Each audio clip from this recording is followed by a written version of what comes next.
Thursday night football recap and a breakdown of some of the most interesting situations to look at in Week 9. That's what we're going to talk about today on Stealing Bananas. I'm Ben Gretch. You can find my Stealing Signals newsletter at bengretch.substack.com. With me, as always, is Shawn Siegele. You can find all of his awesome work over at RotoViz. Shawn, Thursday night football. You just said to me before we started recording it was a typical Texans game and that we would have only watched it because we have to, because we cover fantasy football. They weren't particularly exciting. The Eagles were fun. I was bummed that A.J. Brown got tackled by the ankle in the second quarter on a play where he had an 80-yard touchdown out in front of him. I was watching on the Amazon Prime sort of all 22 next-gen stats feed that I've talked about on the show before. That's kind of fun. Didn't get a great angle at it, but the one thing I did get an angle at from that camera angle was nobody was in front of that defender who got one hand on Brown's lower leg and was able to trip him up. No one had an angle. Brown was tackled like around the 50-yard line, but he was gone the other 50 yards. If he could have got through that, you don't usually see him tackled by one arm. I mean, it was a real bummer. He did end up scoring later, but only gets the 59 yards. He would have had 80 on that play. That play started from the 20-yard line. So that was my big thought from the game. Any big thoughts for you from the Eagles beating the Texans? Well, you have this unfortunate situation with Brandon Cooks not being available. You have Nico Collins, who, not really an impact player in his own right, but definitely a step up from the other guys they have to deploy when your team is led with 5 targets by Philip Dorsett, 5 targets for Chris Moore. Chris Moore made a couple of nice plays here. He's had a couple of nice plays this season. He does score a touchdown, but that's going to put a lot of pressure on Davis Mills to be better than it's realistic to ask him to be. They do get another fantastic performance from Dameon Pierce, who one of the issues with him, even if he hits the top end of his outcomes, which he's definitely doing, he looks like an absolute star. It's not a great situation within this Houston offense. Doesn't get a touchdown, not used in the passing game this week, which is too bad, especially if you're not going to have a lot of goal line opportunities in a low scoring offense. You do want to get that receiving addition that he's had. I mean, he's taken that away from Rex Burkhead.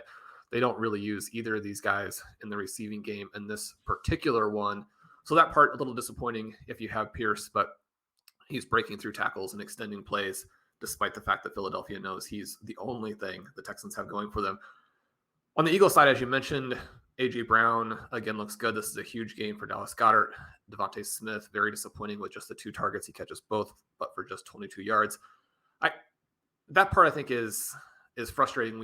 Especially I like Devonta Smith. It is interesting here in that I do want to give a little mention to the tools. Obviously, the tools are telling you what's happened in the past.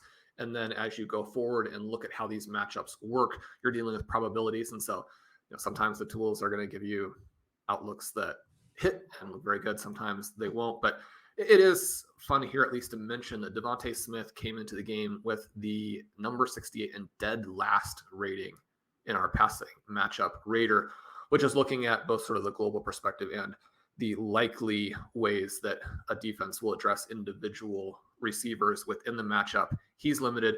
Our fantasy streaming tool, which looks at it in a very different way, had Goddard as the top tight end matchup. One of the things that the streaming tool does is look at not specifically just what teams are allowing to a position, but who they've gone against. And so what the expectation was, the Texans haven't gone against star tight ends for the most part. So even though they've limited that position a little bit, the tool still expected this to be a fantastic opportunity for Goddard. He definitely does take advantage of that and has a huge game here. So I think you've got to be excited that at least 2 of the 3 receiving weapons for the Eagles hit.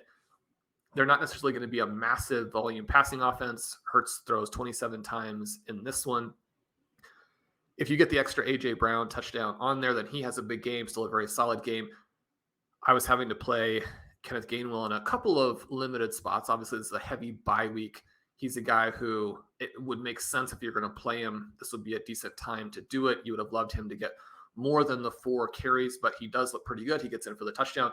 Another little one that would have been fun, he catches a pass when they have a goal-to-go situation from the 8, is tackled down around the 3. Another one where, I mean, he's probably not going to get in, but there was a shot at that.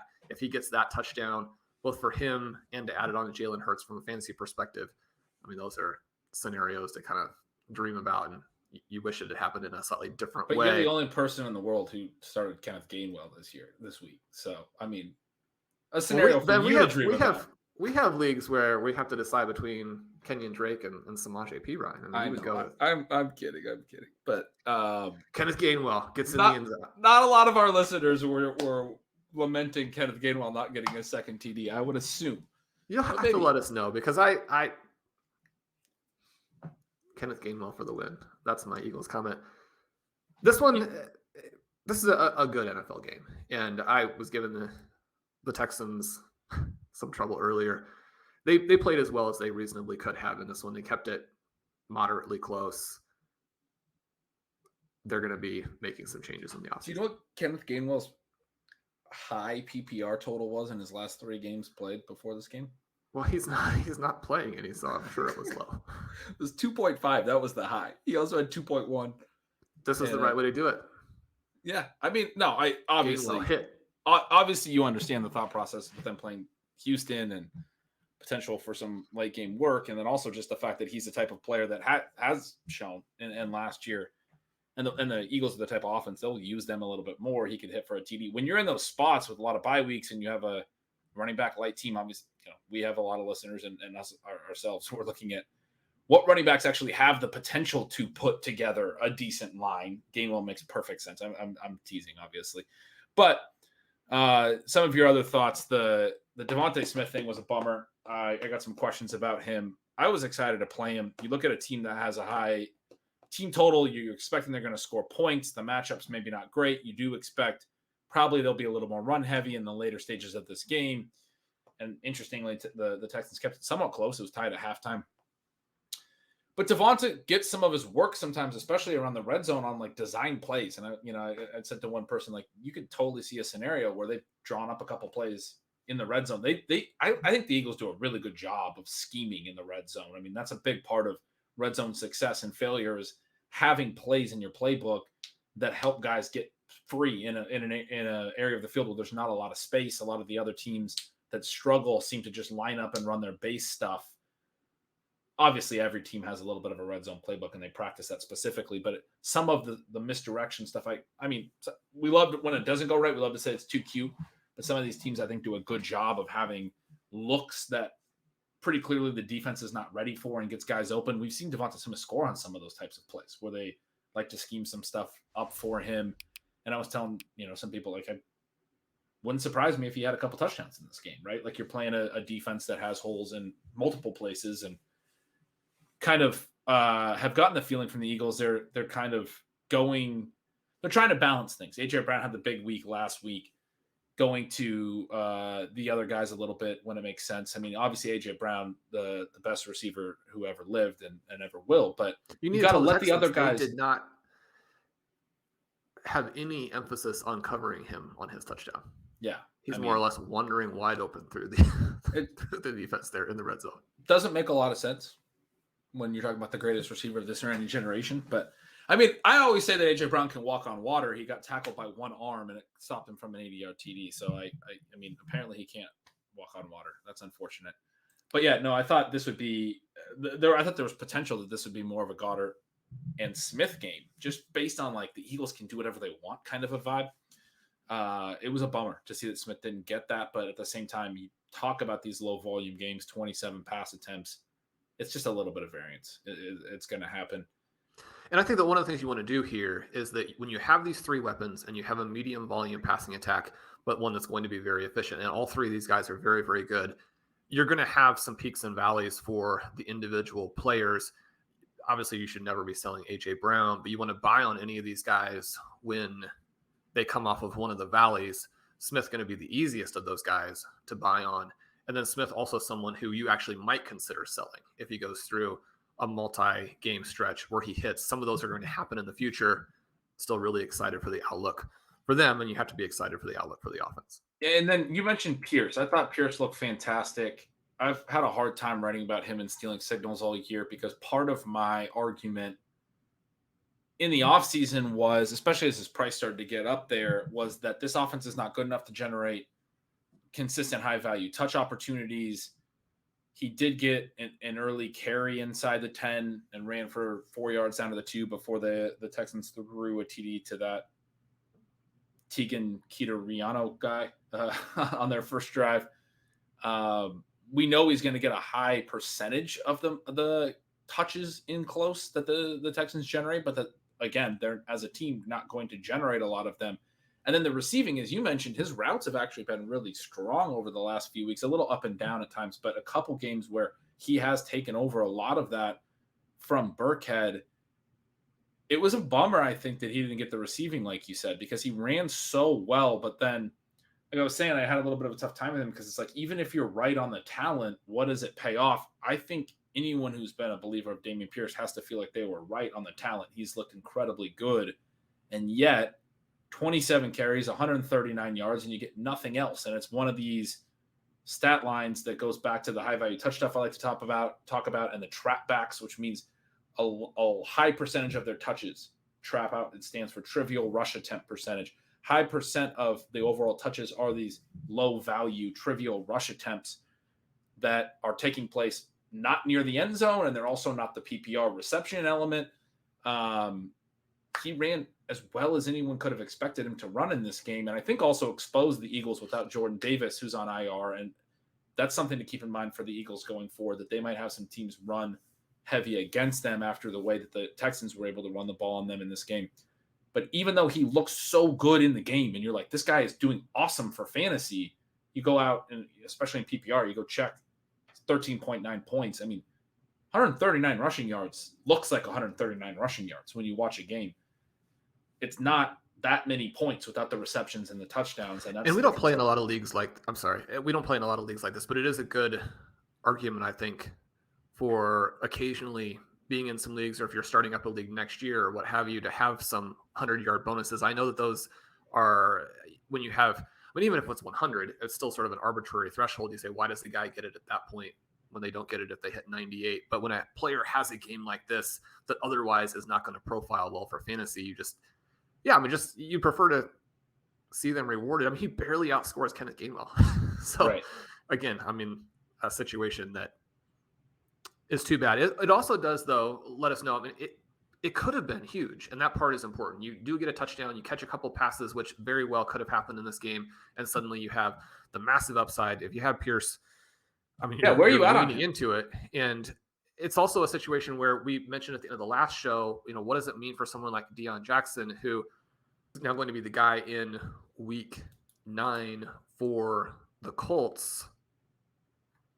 If he plays well, even if the Colts offense isn't great, there are some paths to doing some things, and we saw him catch some passes as well. So there's the possibility there, even if you are in this rough situation from an offensive perspective. And then again, with the bye weeks and other people starting players like Kenneth Gainwell, you're definitely going to be in on those guys. Gainwell is a great comp for this high value touch point, and it's something that I'm going to certainly make a comp on for stealing signals next week. 7 total touches, 4 of them were high value touches. Dameon Pierce, 27 touches, 1 high value touch.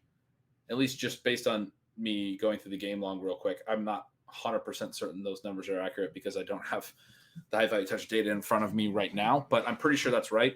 1 out of 27 high value touches for Pierce, 4 out of 7 for Gainwell, and they have 13.9 points and 12.8. If I'm doing the math right on Gainwell, the power of high value touches, especially when you hit on the touchdowns and you catch some passes. And that's, to your point, maybe a flaw in fantasy football, but we play the game we play, right? I mean, when we analyze it, if you're playing in a normal PPR league, I always say with the high value touch stuff, if you're in standard, certainly to your point, if you're playing in a league that has 100-yard bonuses, that impacts things a little bit, but it still doesn't impact things that much. Dameon Pierce still, in almost any scoring system, not going to get what he deserved in terms of fantasy points for how well he ran in this game.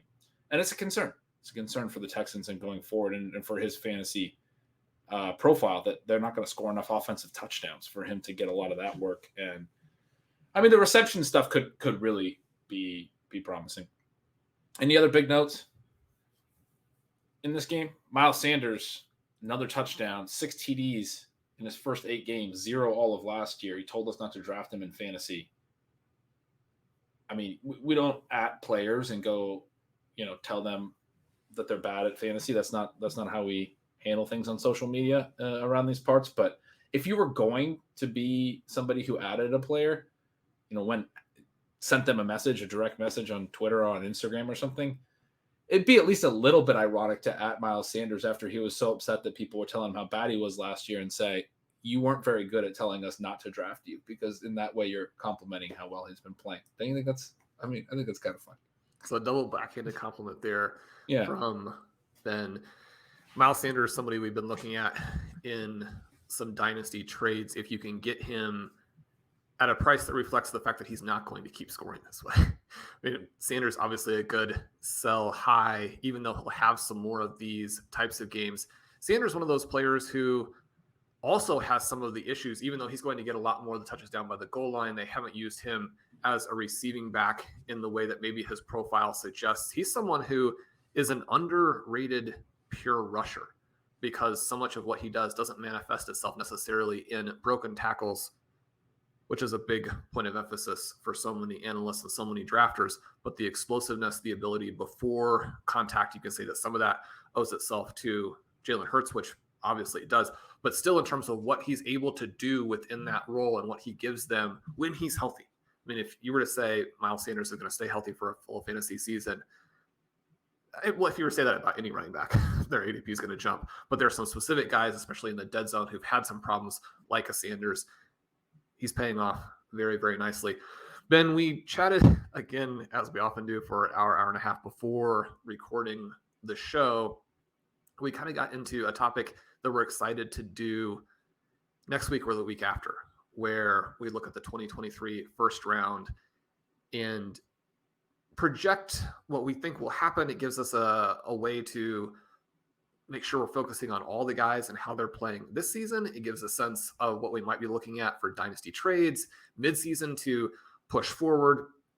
It gives a sense of what we think is going to happen rest of season rankings and insights. Always something that listeners and readers feedback to me is that they're very excited about those kinds of things. But my main takeaway from our conversation was, man, it's just fun. It's fun to go through. We had all kinds of mini debates on that as we did it. And I think it underlines that even though, for me, one of the coolest parts about the conversation was, I was like, there have been so many great developments this year. And I think that you can get caught up in certain injuries that are happening on certain developments to your individual teams. And then we have talked a lot about some of the scoring environments. Obviously, week 8, this magical week that pushes things in the right direction. But thinking through some of those first 2 rounds really emphasized to me how many players are having these really cool seasons as well. And then also that this is such a great time for dynasty trades, and have a lot of teams that are kind of in the middle of the pack. And with injuries right now, you and I are working on some trades. Patrick Carrane and I have a team that has Christian McCaffrey, Breece Hall, and Jamar Chase, and is right there at the edge of the playoffs in one of these FFPC Triflex leagues that, I mean, if we make the playoffs and win, we're talking about thousands of dollars. And so maybe with thousands of dollars on the line, you're a little bit more reticent to say, oh, let's just play for the following season. When you have McCaffrey hitting last week, you're thinking, we've got to take advantage of that. How do we play that into a playoff run now? You know, what we do with Breece Hall, what we do with Jamar Chase. And yet the problem is, and as Pat and I were discussing it, I mean, Breece Hall is on his way to being the 101 or 102 in redraft, whether that's next year, depending on all of the rehab information we get and how fast he's ready to be 100%, or whether it's in 2024. I mean, that part might be up in the air. And Pat and I may now be way above the market, but we definitely both think that he's going to be at that point. With Jamar Chase, he's going to be a top 5 pick in 1 QB startups for a long time. I have him in that range, even in 2 QB. So how can you really put together trades to move those guys? So that part is interesting to think through. We're looking at the possibility of trying to move McCaffrey for Hurts, because if you do trade McCaffrey, you've got to get something that's going to be a foundation piece and outlive what McCaffrey is going to do over the next couple of years, which could just be earth-shattering. I mean, you can't trade McCaffrey and then sit there and watch him score 30 points a game and feel like, well, we felt like we had to move him because he's not going to play forever. But we obviously lost this because this is a 30-point per game guy. So that part is interesting. We've had offers of Austin Eckler, who has been on the run of 30-point games already this season, for Breece Hall. I mean, we're not going to make that move, but it gives a sense of how many interesting, fun trades are out there. When you're talking about big names moving teams, I mean, that's when your blood really gets flowing a little bit. When you're talking fantasy football, you're talking dynasty, you're making these big trades. Yeah, and you talked about the 2023 first round idea that we're going to do, and you said to me before the show, and I think it was a great point, that the first round and into the second round, there's going to be a lot more players that people are excited to draft next year than there were this year. And as we were talking through it, I was thinking back to how we talked a lot this offseason about how CeeDee Lamb was going early second round because there wasn't really anyone to come take that wide receiver 6 spot. Clearly, in hindsight, probably should have been Tyreek Hill, but Hill was right there as well in the wide receiver 7 discussion. But there were some profiles being pushed up a little bit because we didn't have that type of depth of clear plays. Last year was a year where the early round picks didn't hit as much, and the mid round picks, we got the Cooper Kupp season and all of that. These guys were coming up, and so it was a question of who among the early round players deserve to still be in this range. How high do you go with Cooper Kupp? But there's a lot of uncertainty going into 2022 fantasy drafts. And as a result, it felt like big tiers from, that CeeDee Lamb down to A.J. Brown. We talked a lot in the offseason. I know I made the point a couple times. I thought A.J. Brown was in the same tier as Lamb, but he was going around or more after him in a lot of spots and for a long time. And there was, 3 or 4 different receivers going in between them. Mike Evans for a long time was going in that range. Michael Pittman was going in that range. This coming season, we have a little bit of a different scenario and how that's going to play out, based on the stuff that we've talked about, where a lot of the points being scored so far have been guys that were drafted in the first few rounds. Those guys are going to stick. Some of the older ones are hitting even still, and they'll be another year older. But, where does Travis Kelce fit in? Where does Derrick Henry and Alvin Kamara and some of the older running backs fit in? Christian McCaffrey. If Kamara has the right type of QB there in New Orleans, it'd be hard to pass on that scoring upside. Yeah. So there's Austin Eckler is hitting, but he'll be 28 next year. So started to do some preliminary looks at that. We haven't quite got that completely where we want to and been ready to jump in, but there's also, the fun young players that are going to be coming up. Obviously, Breece Hall, ETN, those guys are going to be in the discussion. So that'll be a really fun show when we get the opportunity to jump into that here in the next couple of weeks. Keep an eye out for that. Shawn, week 9. Got some fun matchups. One of the ones you highlighted was Minnesota and Washington. You thought was interesting for some underrated reasons. I got to be honest, when I was looking at the week 9 schedule, this is not one that was like insanely interesting to me. There's a lot of interesting games, though, and we have a lot of guys on bye, so everybody is relevant, frankly. I'm curious, though, what you're thinking about this matchup. Yeah, you have a lot of games this week where one side of it pretty interesting, and the other side of it, you have the Washington Commanders. Now, the Commanders on a little bit of a run behind Taylor Heinecke. He is someone who will not do much for you for 58 minutes and then put on that cape and throw your team to victory behind those deep lobs to Terry McLaurin. I think that part of it has been fun. Even as people who are desperately hoping to see some Sam Howell this year, you can't root against Taylor Heinecke. But let's start on the Minnesota side. They're averaging 24.7 points per game, 2.17 points per drive. You can pull some of that up in the team split tool if you would like. Jefferson here is sitting at a 29% target share. You had mentioned that he may still end up being the wide receiver 1 on the year when we were kind of going through, again, what that first round for next year will be. He's fighting off players like a Cooper Kupp, like a resurgent and Antonio Brown-esque Stephon Diggs.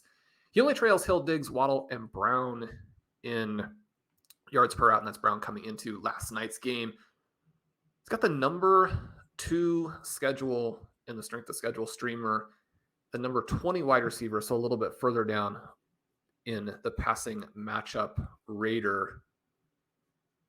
I think we're going to have one of these Justin Jefferson 175-yard, 2-touchdown games at any moment now. He's again had some rough touchdown luck this year in terms of being tackled down there close to the goal line. You like Justin Jefferson to, number 1, blow up this week, and then number 2, make that push to be the overall wide receiver 1? I think every week you can like Justin Jefferson to be a blow up possibility, right? I mean, it is always interesting to figure out, when that will actually be in terms of DFS, in terms of a lot of those things. And season long, you're obviously just plugging him in and taking those weeks as they come. But yeah, the profile looks great. Touchdowns haven't really followed yet. There's a lot of reason to be excited for him to be even better going forward. So, yeah, I mean, I don't have a strong take on that. He's consistently very, very good, but we have not seen him score a receiving touchdown. He had a rushing touchdown in week 4, but he has not caught a touchdown since week 1, which is, yeah, I'll say this is the week that ends because it shouldn't have gone this long. I don't have really strong analysis on that. We have a trade in Dynasty that we've been kind of discussing for a while now, Barkley for Cook, where obviously we would get some additional things if we're getting the Cook side. He has the number 28 matchup in the strength of schedule tool this week. Cook tied for number 10 in green zone touches. I think he has more touchdown upside than he's demonstrated to this point. Alexander Madison has gotten in the end zone a couple times, but I do think the Commanders are in a position to limit that a little bit. We go to the Washington side, 17.7 points per game, 1.5 point per drive. Obviously a big drop from what we're talking about with the Vikings. But Terry McLaurin has been interesting because you have the first 4 weeks, you have Carson Wentz, you have Jahan Dotson out there running. Through the first 3 weeks, Dotson actually ran the most routes on this team. You have all of those manufactured touches for Curtis Samuel. And so McLaurin down there in the 16% range in terms of targets per route. The yards per target still high. He's a great guy in terms of the air yards profile. We always know he's going to be targeted deep. But then you remove Dotson, you put in Heinecke, suddenly his target per route jumps into the 20% range. Still not in the elite category, obviously, but he's hitting on some of those deep plays. He's been extremely fired up the last couple of weeks because those big plays came at key moments, almost 12 yards per target over the last month. I mean, we're going to get this from McLaurin at times, but when it does happen, it's really cool. And it could continue in this game from a team perspective. Washington has the number 6 matchup for wide receivers. McLaurin, the number 6 guy overall in terms of passing matchup rater, and a couple of the players in front of him not expected to play. So in terms of just looking at it from that perspective, if you're going with McLaurin or you're on the edge, and probably you're not in a situation like we were last year where we had so much depth at the end of the season that we benched him a couple times. Again, we're in the heavy bye weeks. McLaurin looks like a guy who, and this is a chance for him to keep it going, perhaps bury our Sam Howell dreams because he and Heinecke are so good. They're not good. Heinecke is not good. You've Put on been way too complimentary of the last 2 minutes of the game flying to save the day. No, out of control. Heinecke has won 2 games in a row. Quarterback wins. The Green Bay game, he had Washington back to 4-4. I mentioned the turnover worthy plays stat earlier this week from PFF. He had an absurd number of turnover worthy plays just in week 7 alone against the Packers where they just could not take advantage. He also had a fumble return for a touchdown in that game. that got called back because of an illegal contact, downfield that wasn't really related to the play. He had 5 turnover-worthy plays in that game and wasn't, those weren't turning into turnovers. Then he had 2 more last week. So in his 2 starts, he has 7 turnover-worthy plays already. He's stayed in these games. You talk about the Sam Howell love. The way that I've viewed this is Heinecke is getting super lucky, and it's incredibly annoying because he could be looking so bad that we could have already had Howell come in week 8 or here in week 9. We were just a couple of snaps away from them having to make the move both weeks. Yeah, and instead they win both these games by 2 and 1 point, 2 points and then 1 point. And you get the W's, and then you get people like Shawn out here saying that he's this exciting put on the cape player that can just like lead you to a victory. That's not how Taylor Heinecke has played. Don't Shawn's. You guys know that he's used to being a little exuberant. He's getting a little ahead of himself here. He does really like to throw to Terry McLaurin. I like the excitement about McLaurin in this stretch where Heineke's playing quarterback. The problem is, again, Heineke's not playing particularly well. And even though they have these 2 wins by very slim margins, and it's like, oh, we can't, break away from something that's working. Washington was more competitive than some of the commentary they made about Wentz early on. And I felt like they did a good job of self-evaluating and saying, the quarterback position has not been very good. Because some people I know, like the fantasy community, were excited about Wentz at times. I'm imagining they are self-evaluating a little bit some of these mistakes when they go back and watch the film and saying that Heinecke is not playing amazing.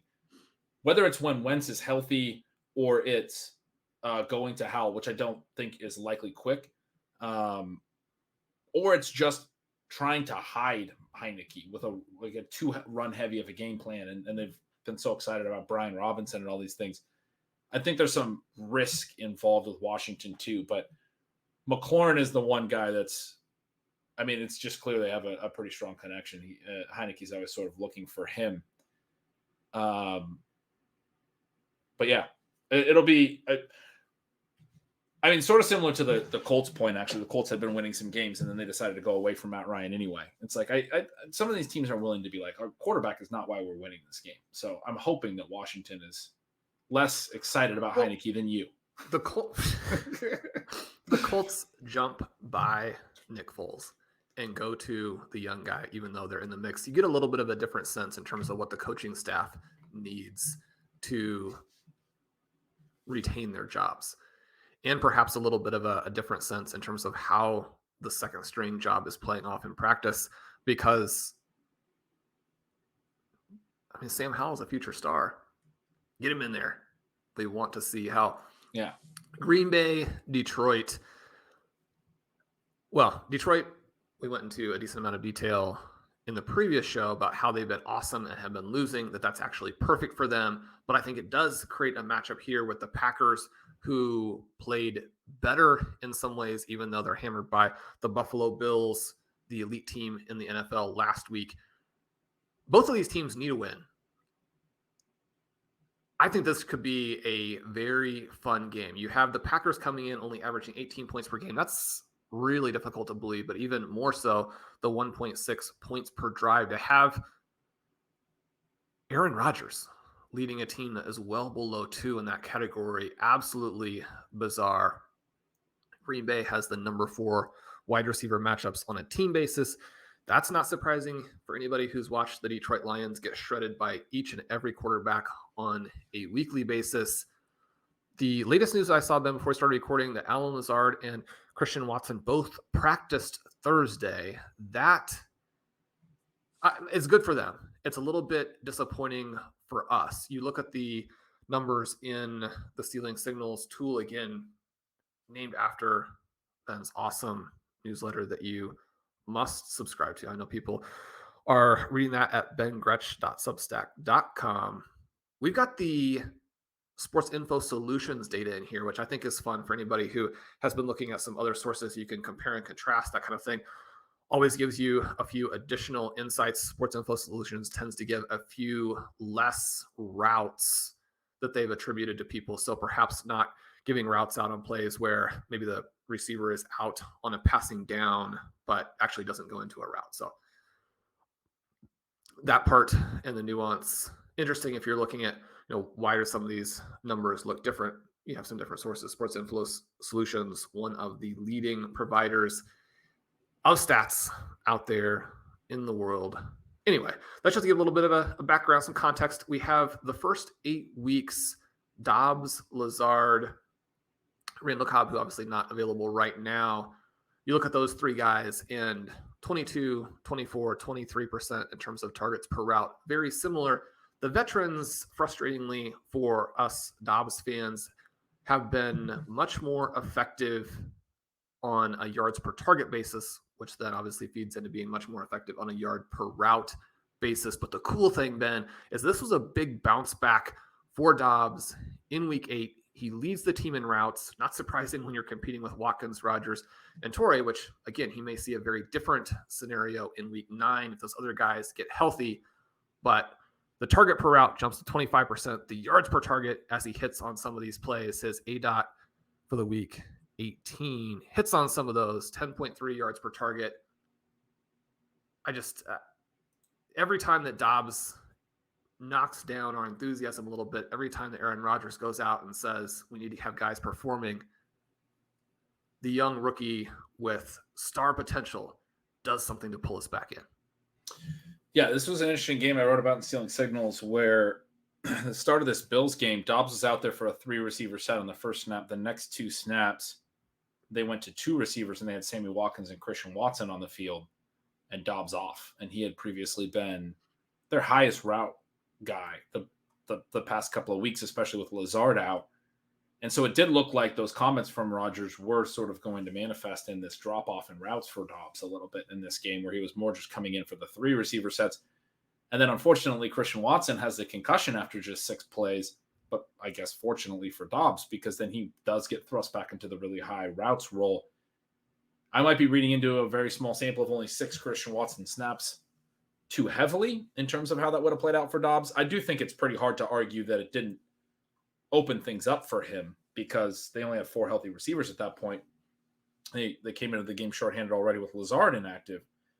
And yet, as you noted, Dobbs goes out and plays very well finally. And so how do they respond to that? Obviously, I'm very excited about Dobbs. I'm a little bit skeptical if both Lazard and Watson are healthy that we'll see the routes continue to stick so high. If, last week wasn't enough for them to be like, we're back in on Dobbs being our best path forward. Hopefully that's the case. The interesting element to this game, Detroit's defense has been bad. I mean, you look at them from any metric, it's not good. And they're bad against every position and all of those things.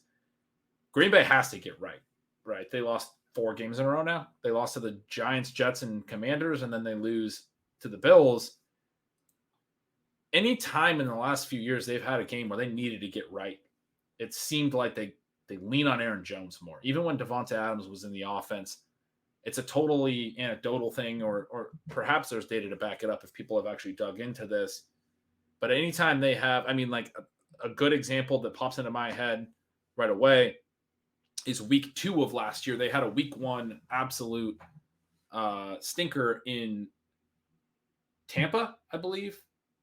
Or was that 2 years ago? I don't know. Anyway, they went to Aaron Jones immediately after the stinker in Tampa in the regular season, whether it was last year or 2 years ago. You'll just have to believe me on this. Point being, Aaron Jones, I think, is a pretty interesting option this week. I think Rodgers very clearly is preferring Lazard right now over the other guys and before Lazard got hurt. So I think if the passing game does get going, Lazard is probably the top option. The way I'm looking at it is sort of a hierarchy of skill position, which is like Aaron Jones first, Lazard second, Dobbs probably in the mix for third. A.J. Dillon, first 4 weeks had played at least 50% of the snaps. Last 4 weeks has not hit 50% once. Very clear line there where he's 50% or above 4 games in a row, and they're treating it like a 1A, 1B. We want to get both these running backs on the field. And then around week 5 and since, he's had a couple of games down in the 30s in snap share, but certainly even in his high game since week 5, it hasn't hit 50%. Certainly has lost some snaps as the team has, I think, prioritized Aaron Jones more. Feel like he is their better bet. He looked good in the Buffalo game as well at times. Had a couple interesting runs and looked better than I felt like he's looked in a few weeks. But I think right now you have to feel like Jones is number one, the clear 1 to Dylan's 2. Not like workhorse level, but it's not the 1A, 1B thing. And then secondly is a guy that they like to really lean on when they need a game. And this is a game that Green Bay has to win, right? This is a team that's built to win now. They're in a 4-game skid. They got to start stacking some wins. And Detroit's a 1-6 team that's feisty, but they know they can get points on, and they got to do some things effectively on offense. I think you're going to see a lot of Aaron Jones. On the flip side of this game, I mean, it probably doesn't matter, but like in the old DFS landscape, you would be able to play Amon-Ra St. Brown maybe at a little bit of a lower ownership. That has shifted over the last couple of years where people don't miss this type of stuff. But just the fact that Amon-Ra St. Brown has not played a full game until week 8 since week 2. He left week 3 early, missed week 4, was limited in week 5, had a bye in week 6, had the concussion in week 7, and then last week is the first game we get him back at full strength, and it's not a smash game. And so, you think about things like DFS, or maybe this is more relevant for like the Underdog Battle Royale formats. I mean, what he looked like in weeks 1 and 2, and what he looked like at the end of last season, and that stretch that had continued. Shawn, you talked about on the last show. I mean, that wasn't going to continue forever, but we do know there's clear upside in this, for this player and in this offense. And we didn't see it last week in his 1 full game since week 2. It's been, 6 weeks now since we've seen Amon-Ra have one of these huge games. He might be a little bit undervalued by the market in some of those types of formats. Obviously, if you have him in season long, you're playing it. But I really like, I guess, Amon-Ra and Aaron Jones as sort of a correlation play in this game in some of those either DFS or Underdog drafts or any type of 1-week format. Those are the guys on each offense that I'm looking at as they're the stars. So they're the ones you'd expect, but I'm looking at as being big in this one. Yeah, that down game in week 8, really frustrating. He'd only played the 31 snaps total from week 4 to week 7 based on the different injuries by everything that you discussed. And it had his highest snap percentage, tied for his highest route percentage of the entire season in week 8. And so to have the down game there was frustrating. And now you have to come out and play the Packers, who can be tough on some specific wide receivers. The passing matchup radar gives us the number 50 matchup, but again, is kind of guessing at how teams may attack defensively based on how receivers have been deployed, how defensive backs have been deployed. You don't know for sure that the teams will bring that same game plan, but there is a little bit of risk there. And yet with Amon-Ra, and you and I have discussed this at length, but 33% target per route over the first 3 weeks, just crazy numbers. Now they don't have TJ Hawkinson. I mean, he's got to be the guy. The other part with this is it's such a dagger, I think, that Swift has come back, but is not healthy. The team has more or less come out and said, yeah, I mean, he's just not remotely the same guy. And so that feeds back into Jamal Williams being a good play. Not something we're excited to say. But he's actually number 2 in the NFL in green zone touches. This Detroit Lions offense scoring over 24 points per game, over 2.2 points per possession. Oh, and yet they're terrible. Jamal Williams is going to have another 2-touchdown game? Oh, man. It's Jamal Williams drafters have to be very excited. He's another example of zero RB and the way it works. Although I would say this is an example of zero RB gone wrong. Jamal Williams dominating is not what we're looking for.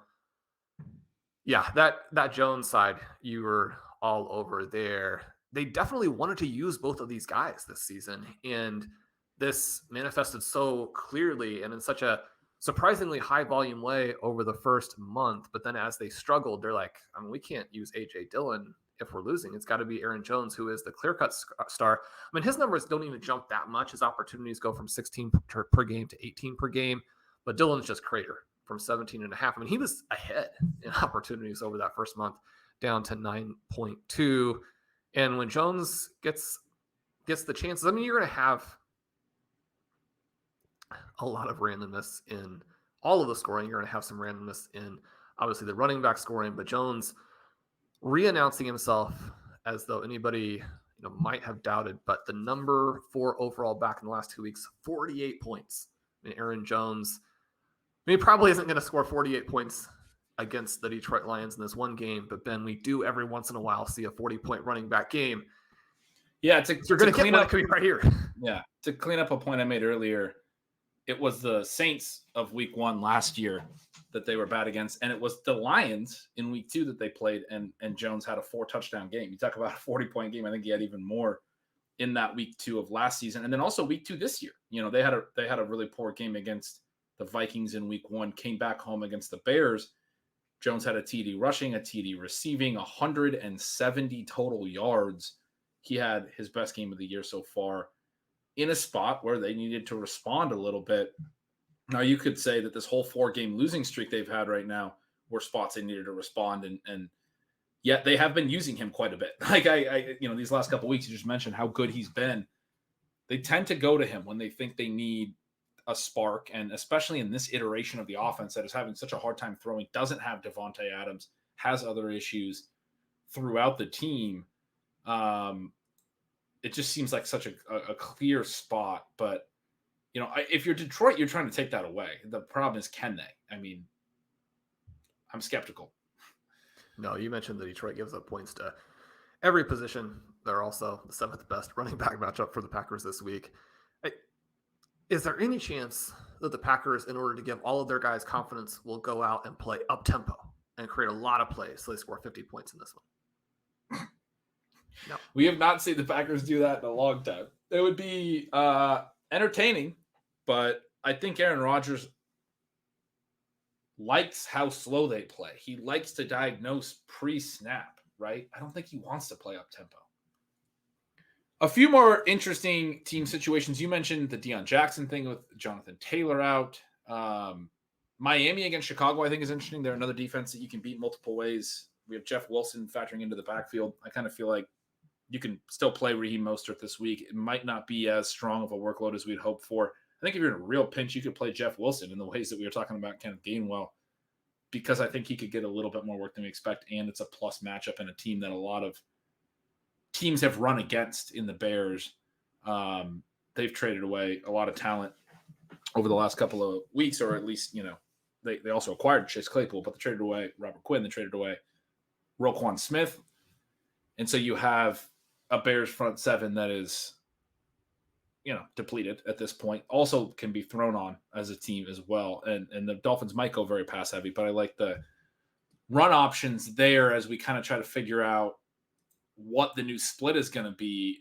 I do think you can use them this week. I mean, you got to be a little bit cautious. Depends on your options, obviously. But Shawn, a couple pass game situations that I'm interested in. You have the Chargers against the Falcons, who are not very good at stopping passing games, but the Chargers don't have any good receivers. I mean, we talked about this. We talked about how Herbert has been kind of hung out to dry without a lot of receiving depth. You look at the teams that valued that depth, and now that Keenan Allen is out, Mike Williams is out, you're looking at Josh Palmer, who has not played particularly well. You're looking at DeAndre Carter running a ton of routes. I was a little excited about him. Hasn't been quite as good as I hoped, but I mean, could be an interesting spot start if you're in a huge bind. Not probably a lot of our listeners' situation, but it's a possibility. Gerald Everett had started to lose some routes when Donald Parham came back, but now Parham is banged up again, missed some practice this week, looking like he probably won't play. I think Everett, I mean, and we talked a little about how Mike Williams was getting some tight endish targets in the shallow area, some catch and run stuff that was, I thought, sort of trying to deprioritize Everett a little, because Everett hasn't played particularly great. But I think he's in a spot now, sort of similar to the Dobbs analysis, where they don't have any other options, and they're coming out of a bye. The big thing for the Chargers that I think is interesting, you talked about they have to throw downfield more before their bye. Well, you get the extra week, you do a little self-scouting, and you get the extra week for Justin Herbert's ribs to heal up a little bit, right? Because maybe it was more of a physical issue. You got to think they're going to come out and recognize they can't be this underneath passing team. Now, they will still throw underneath the Eckler. He probably still catches 8 passes in this game, but somebody has to do something in their downfield passing game. Out of Palmer, Carter, Everett, I don't know, a Michael Bandy guy, like somebody's got to do something for the Chargers this week. The other spot that's really interesting to me is the Chiefs. The Titans are a really good run D. You have Andy Reid coming off a bye at home. You have Juju Smith-Schuster looking good in the last couple of games prior to the bye. You have Marcus Valdes-Scantling in the last game prior to the bye finally being a downfield weapon, as opposed to, his ADOT sitting in this 10-11 range as sort of an intermediate target. His ADOT jumps to 26 in that last game before the bye. Highest season total in air yards, even though he only had 4 targets, but he racked up over 100 air yards and puts up a good line. That's where MVS is at his best. If they keep him in sort of a deep threat role, it clears things up in terms of how they're going to use these receivers potentially. I'm excited about Juju. We've talked a little, you've noted as well. Juju had some knee pain in August, and we go back to week 2 on the short week. He had to play on Thursday Night Football. He had a terrible game, and we wondered a little, maybe it had to do with that knee not really having enough time to respond.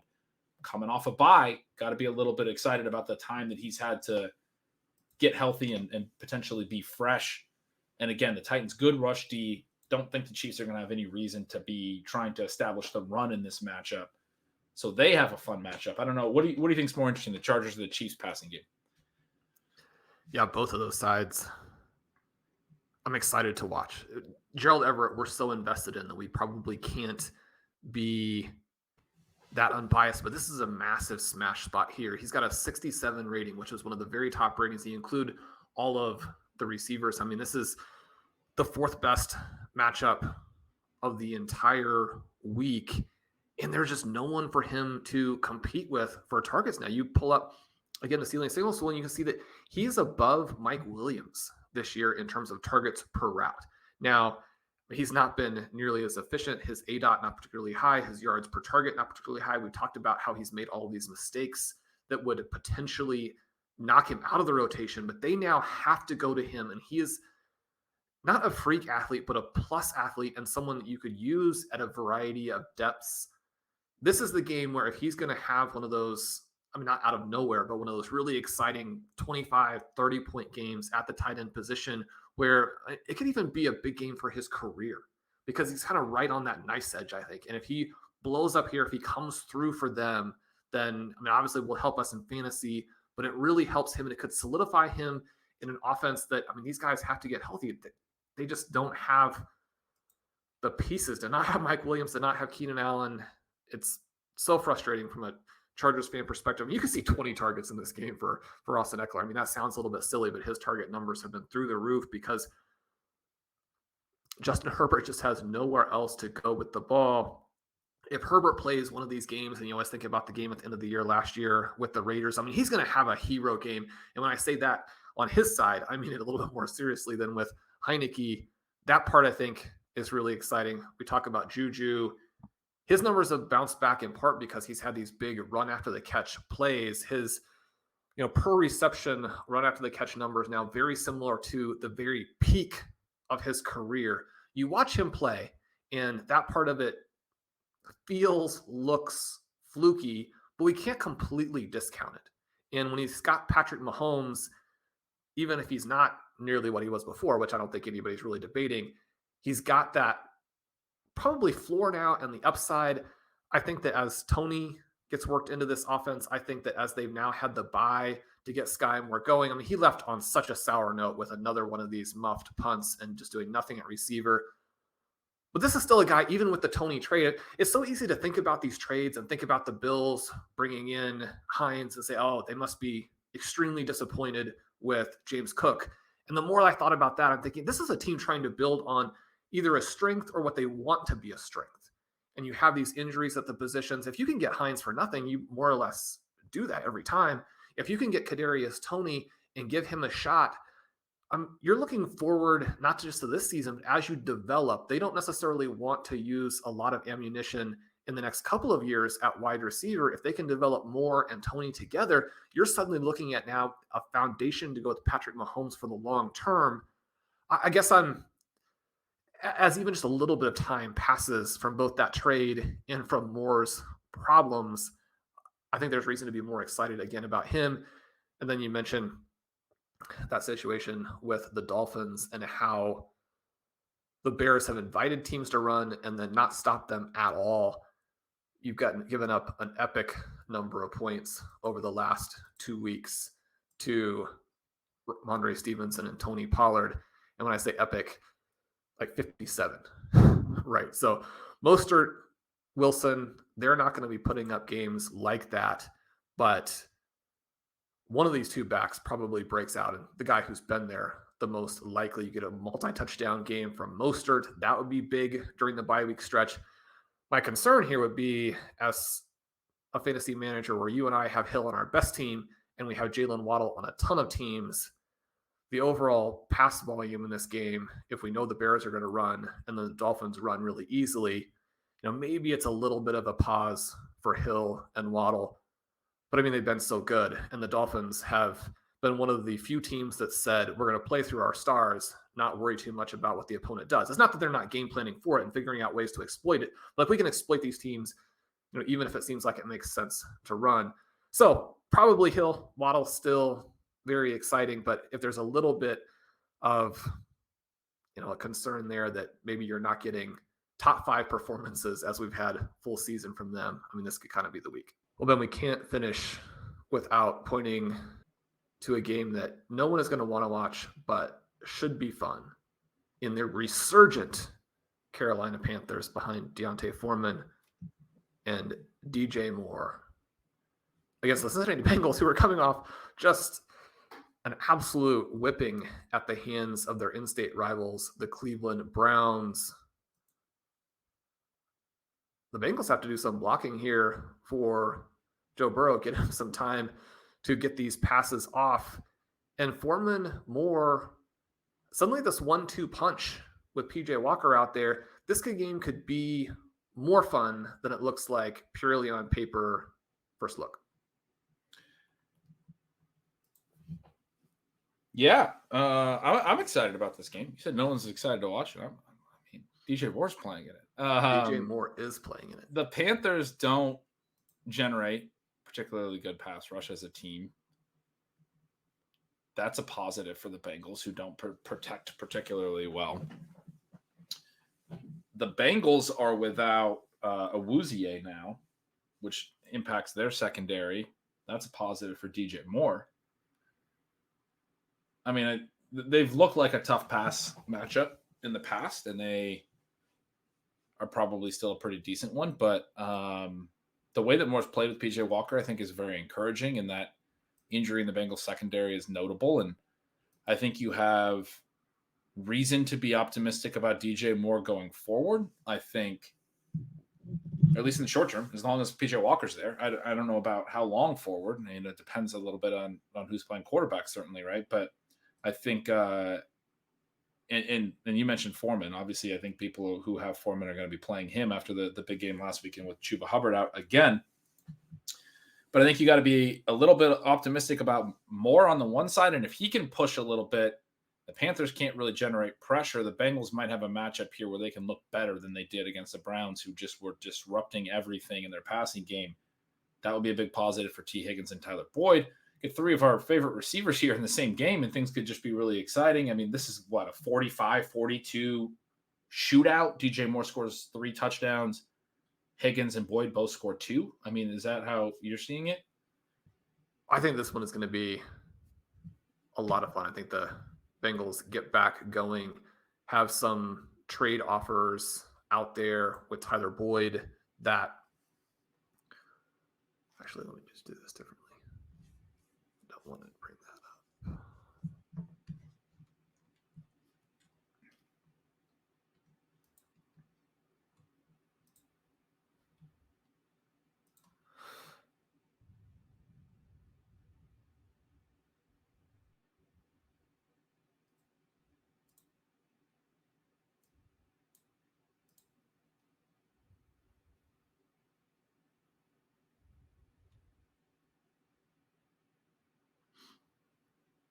But only 5 teams in the NFL have given up a higher boom percentage than the Panthers.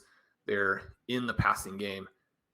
That would be more exciting if Jamar Chase were available, but we saw a big play last week from T. Higgins, a big play from Tyler Boyd. They need to get those guys unlocked. Again, this is the perfect matchup for it. As you said, I think we can see a higher total than what people are expecting. I want to see PJ Walker follow up the magical perfect pass to end that previous game or to end regulation with a strong performance throughout. In this one, Bengals have a lot to prove after getting shellacked by the Browns last week.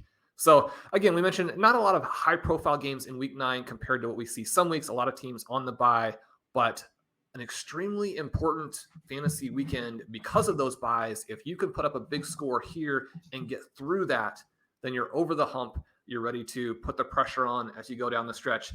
Shawn, I got a note in this game real quick before we wrap up. Yeah. I got a question for you, but I'm a little bit excited about Terrace Marshall, who was so bad as a rookie that we have sort of written him off as a community a little bit, but was a guy that in dynasty circles, a lot of people were very high on as a prospect, played with Chase and Jefferson and Burrow and the whole crew at LSU.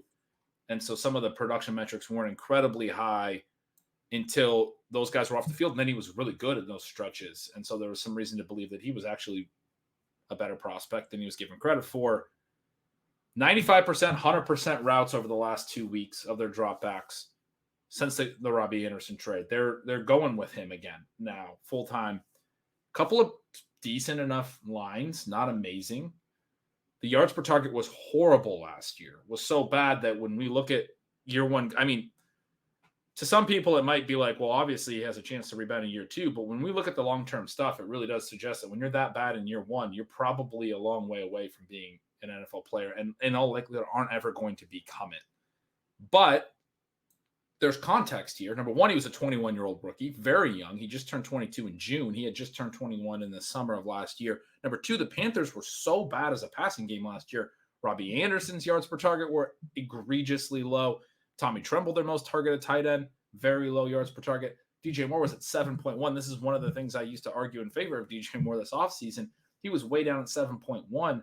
Career low for him by a lot. He's typically in the high 8s to 9+ range for yards per target. He's down at 7.1 last year.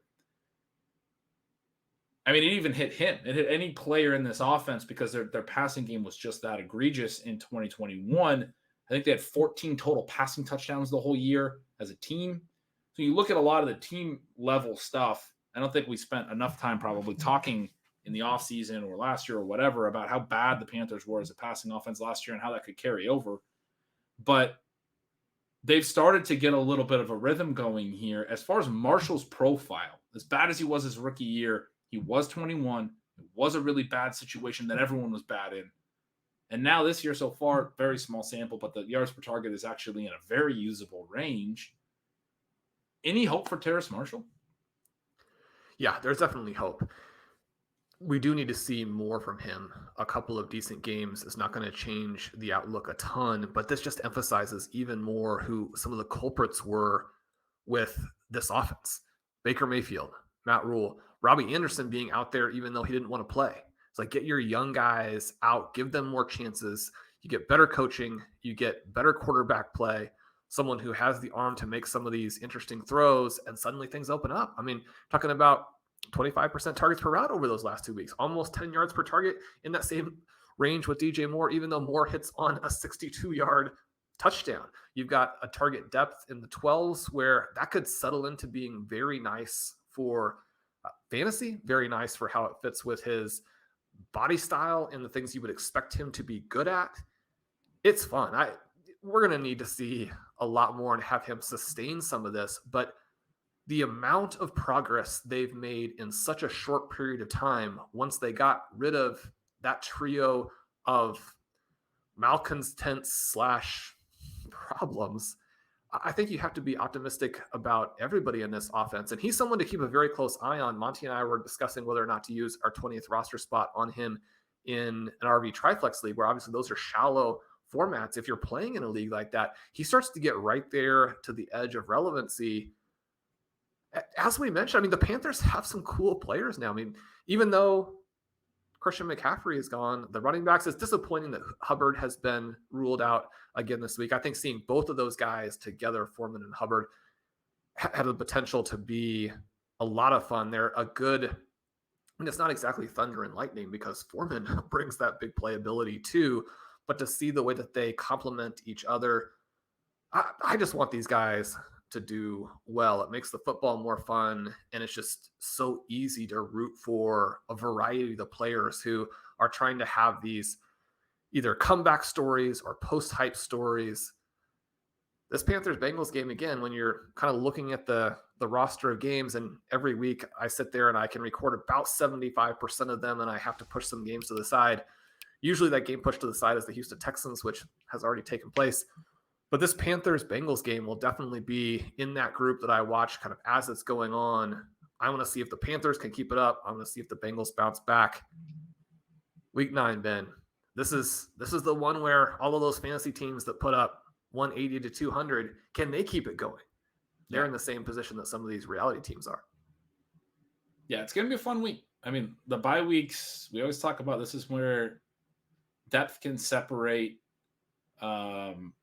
Unfortunately, depth has been a hard thing to come by for anyone in 2022 fantasy football, but there's going to be a lot of curiosities this week with the 6 teams on bye and interesting players in starting lineups. We were joking about Kenneth Gainwell earlier. I'm excited. I'm excited to see how it plays out. Yeah, it should be a cool week. We're rooting for all of the listeners. This is going to be one to, again, start that playoff run. That'll do it for today on Stealing Bananas. I'm Shawn Siegele. With me, as always, is Ben Gretch. Make sure you follow him at Yards Per Gretch.